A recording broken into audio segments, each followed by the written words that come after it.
한국의 피겨스케이팅 여왕으로 알려진 김연아는 1990년 9월 5일 서울 인근의 공업도시인 부천에서 태어났습니다. 그녀 인생에서 가장 큰 슬픔은 얼음 위에서의 실패가 아니라 온 국민의 기대에 따른 무거운 압박과 오해받거나 주목받는 자리에서 혼자라는 느낌이 들었던 순간이었습니다. 한국에서 가장 사랑받는 운동선수 중 한 명인 그녀는 2010년 올림픽 금메달을 획득하며 큰 자부심을 안겨주었지만 그녀의 밝은 미소 뒤에는 심리적 압박감에 시달리며 긴 밤을 보낸 흔적이 있었습니다. 그녀는 때때로 자신이 아닌 다른 사람의 꿈을 살고 있는 것 같은 느낌이 들었다고 말했습니다.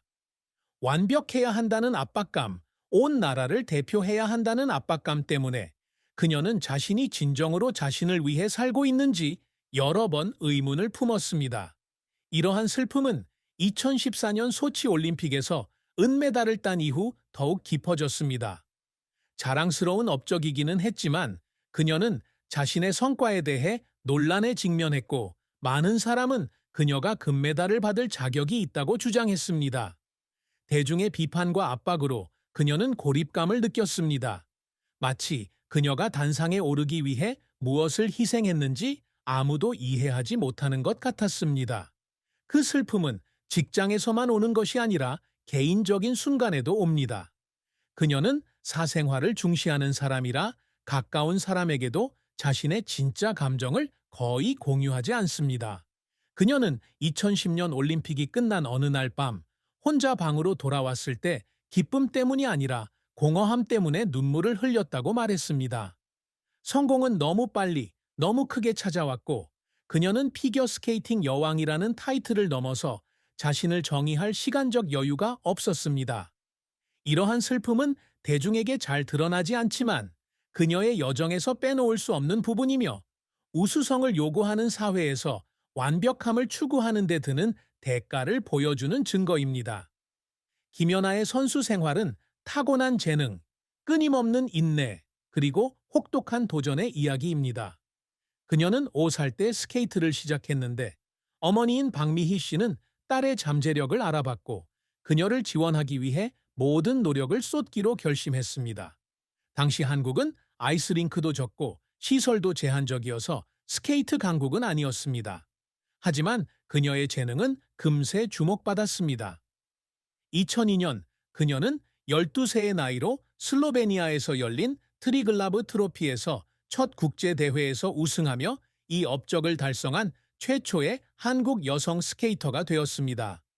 그 후 그녀는 계속해서 장벽을 깨고 2004년 부다페스트 주니어 그랑프리에서 우승한 최초의 한국인이 되었고 2005년에는 주니어 그랑프리 파이널에서도 우승했습니다. 이러한 연속적인 성공은 그녀의 빛나는 경력의 토대를 마련했습니다. 그녀의 선수 생활에서 정점을 찍은 것은 2010년 밴쿠버 올림픽에서였는데 역사상 가장 완벽한 피겨스케이팅 루틴 중 하나로 여겨지는 연기로 금메달을 땄습니다. 그녀는 조지 거슈윈의 음악에 맞춰 완벽한 트리플 점프를 연달아 선보이며 총점 228.56점을 기록하며 당시 세계 기록을 경신했습니다. 그녀의 공연은 그녀에게 금메달을 안겨주었을 뿐만 아니라 관객들을 일어나게 했고 그녀가 공연이 끝나기 전에 기립 박수를 받게 했습니다. 이 성공은 개인적인 승리일 뿐만 아니라 한국 스케이터로는 최초로 올림픽 메달을 딴 역사적인 이정표이기도 했습니다. 그녀는 우아함과 기술의 상징으로 칭송받았으며 피겨스케이팅의 여왕이라는 별명이 전 세계로 퍼졌습니다. 2010년 올림픽 이후 그녀는 2009년과 2013년 세계 선수권 대회에서 우승했고 2009년에는 4대륙 선수권 대회에서 금메달을 땄으며 그랑프리 파이널에서도 3번 우승했습니다. 그녀는 선수 생활 내내 단 한 번도 포디엄에서 내려온 적이 없는데 이는 피겨스케이팅에서 보기 드문 기록이다. 하지만 그녀의 경력은 좌절과 어려움 없이 이루어진 것은 아닙니다. 2006년에 그녀는 심각한 허리와 엉덩이 부상을 입었고 이로 인해 경쟁에서 거의 밀려날 뻔했습니다. 수개월간의 물리치료와 얼음 위로 돌아갈 수 없을지도 모른다는 두려움 때문에 그녀는 여러 번 눈물을 흘렸습니다. 그녀는 한 번은 연습 세션에 대한 이야기를 들려주었는데 간단한 점프 하나 제대로 할 수 없어 얼음 위에 앉아서 흐느꼈고 모든 노력이 허사로 돌아갈 것만 같은 기분이었다. 또 다른 실패는 2014년 소치 올림픽에서도 있었습니다. 그녀는 은메달을 땄음에도 불구하고 결과에 대해 논란에 직면했는데 많은 사람들이 그녀가 상대 선수인 아델리나 소트니콥에게 불공평하게 평가되었다고 주장했습니다. 그녀가 금메달을 따기를 기대했던 한국 대중과 언론의 압력은 그녀가 금메달을 딴다는 것이 놀라운 업적이었음에도 불구하고 그녀가 실패한 것처럼 느끼게 했습니다. 소치 이후 그녀는 23의 나이로 은퇴를 결정했는데 많은 사람이 이 결정을 후회했지만 이는 수년간의 압박으로 인한 그녀의 피로를 반영하기도 했습니다. 그녀의 노력은 점프나 기술에만 국한되지 않고 심리적 압박을 극복하려는 정신에도 있습니다. 그녀는 큰 대회를 준비하기 위해 지칠 때까지 훈련을 했고 하루에 몇 시간만 자는 경우도 있었습니다. 그녀는 밤새도록 경쟁 영상을 보며 모든 작은 실수를 찾아내곤 했습니다. 그녀를 울게 만든 순간 중 하나는 2009년 세계 금메달을 딴 후였습니다. 승리에도 불구하고 그녀는 압박감이 커지는 것을 느꼈고 성공할 때마다 어깨에 부담이 더해지는 것처럼 느꼈습니다. 그녀는 실패 때문에 울지 않았습니다. 하지만 그녀는 멈출 수 없다는 것을 깨달았고 온 나라가 그녀가 계속 빛나기를 기다리고 있다는 것을 깨달았습니다. 김연아는 항상 개인적인 업적뿐만 아니라 한국과 피겨 스케이팅에 큰 의미가 있는 업적을 이루는 것을 목표로 삼습니다. 그녀의 가장 큰 목표 중 하나는 이 스포츠에 대한 전통이 부족한 한국에서 피겨 스케이팅의 위상을 높이는 것입니다. 그녀는 선수 생활을 시작했을 당시 좁은 공공 아이스링크에서 연습해야 했고 종종 레크리에이션 스케이터들로 인해 방해를 받았습니다. 그녀의 성공은 보다 현대적인 아이스링크 건설에 영감을 주었고 젊은 세대가 이 스포츠를 시작하도록 격려했습니다. 그녀는 최혜진, 유영과 같은 젊은 운동선수들이 자신의 발자취를 따르는 것을 보고 자랑스러워하며 이를 자신의 유산의 일부로 여깁니다. 그녀는 또한 완벽함과 우아함의 아이콘이 되기를 열망합니다. 그녀의 모든 공연은 단순한 경쟁이 아니라 뛰어난 기교와 깊은 감정이 결합된 예술 작품입니다. 그녀는 매 공연마다 몇 달 동안 음악을 선택하고 의상을 디자인하고 스토리를 구성하며 관객의 마음을 감동시키고자 노력합니다. 2010년 밴쿠버 올림픽에서 그녀의 성과는 그녀의 야망에 대한 증거였으며 그녀는 우승했을 뿐만 아니라 그녀의 재능으로 전 세계를 감동시켰습니다. 은퇴 후에도 그녀는 올림픽 홍보대사, 자선 활동가 등 다른 역할을 통해 이 목표를 계속 추구했습니다. 그녀는 가난한 어린이를 지원하는 것부터 지역 아이스링크를 짓는 것까지 다양한 자선단체에 31억 원 이상을 기부했으며 이를 통해 다른 사람들에게도 자신이 누렸던 것과 같은 기회를 제공하고자 했습니다. 그녀가 이루고자 노력하는 또 다른 업적은 젊은 여성들에게 영감을 주는 것입니다. 남성이 주도하는 사회에서 자란 그녀는 여성들이 꿈을 이루는데 어려움을 겪는다는 것을 이해합니다. 그녀는 여성도 재능뿐만 아니라 인내와 자신감을 통해서도 놀라운 일을 이룰 수 있다는 것을 증명하고 싶어 합니다.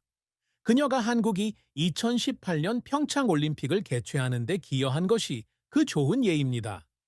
그녀는 국제올림픽위원회 앞에서 감동적인 연설을 하며 대한민국의 승리를 가져다 주었고 이후 올림픽 성화를 밝혔는데 그 순간 그녀는 자신의 나라를 대표한 것을 자랑스럽게 생각했습니다.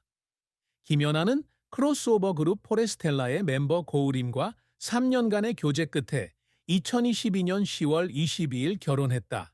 두 사람은 포레스텔라가 공연했던 2018년 올드 스케이트 쇼에서 처음 만났습니다. 두 사람의 사랑은 서로에 대한 동정과 존중에서 꽃피웠고 고우림은 그녀의 온화함과 강인함에 끌렸다. 두 사람의 결혼식은 서울 신라호텔에서 열렸으며 가족과 가까운 친구들이 참석한 가운데 비공개이면서도 즐거운 분위기 속에서 진행되었습니다.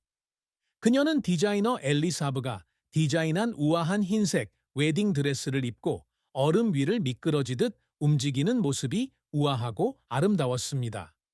그녀는 소셜미디어 게시물에서 미래를 함께할 좋은 사람을 찾았다고 쓰며 모든 사람의 축복에 감사를 표했습니다.